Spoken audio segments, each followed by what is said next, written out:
મફુ કાકાનું દેશી ઘી. દેશી ગાયનું શુદ્ધ ઘી. ગુજરાતની એક ઝલક, મફુ કાકાનું ઘી સૌથી અલગ. ઘી છે નંબર 1. ઈ હાસુ.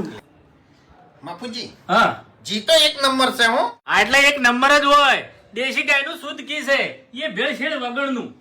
ઈ વાત બધી સાચી છે, પણ અત્યારે હરીફાઈના ધંધા છે બરોબર, હા અને ગ્રાહકો બધા હરખા ના હોય. હા. અમુક ગ્રાહકો એવા છે કે આ જેની લેબોરેટરી કરશી અને લગીરે ભેળસેળ અંદર આવી નહીં તો તમારી પથારી ફરી જાય.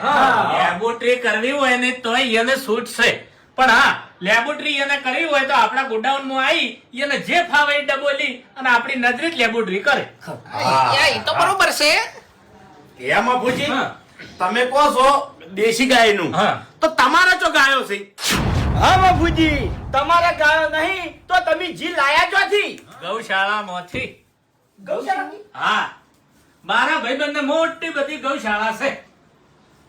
બરોબર, ગૌશાળામાંથી લાયા એમ? હા એટલે હારી ચીકણ તૈયાર થાય બધું. હા બરોબર, ઈ તો બરોબર છે, હા. પણ ભાવ હું રાખ્યા છે. ભાવ હા?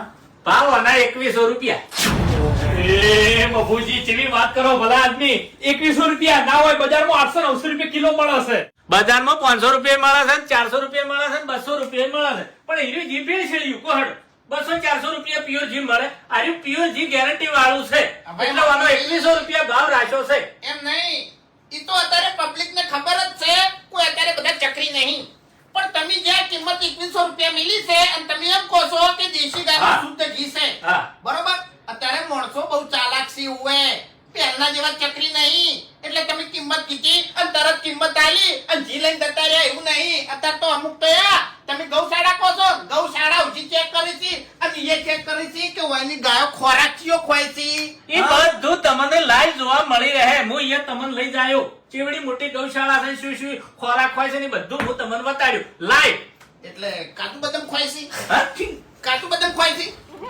દોઢું કેમ બોલો? ના ના, 2100 રૂપિયા કિંમત છે, હા. એટલે ગાયો કાજુ બદામ ખવાય છે. કાજુ બદામ નહીં ખાતી, પણ વાની ગૌશાળા છે ને મારા ભાઈબંધની, એ પહાડી વિસ્તારમાં છે. અને પહાડી વિસ્તારમાં એક ગાય બંધાતી નહીં, બધી છૂટી સરે છે. છૂટી ફરી એના માટે શું ફાયદો થાય? શું ફાયદો થાય? છૂટી ફરે ને ગાય, એનો શું ફાયદો થાય છે તમને ખબર નહીં.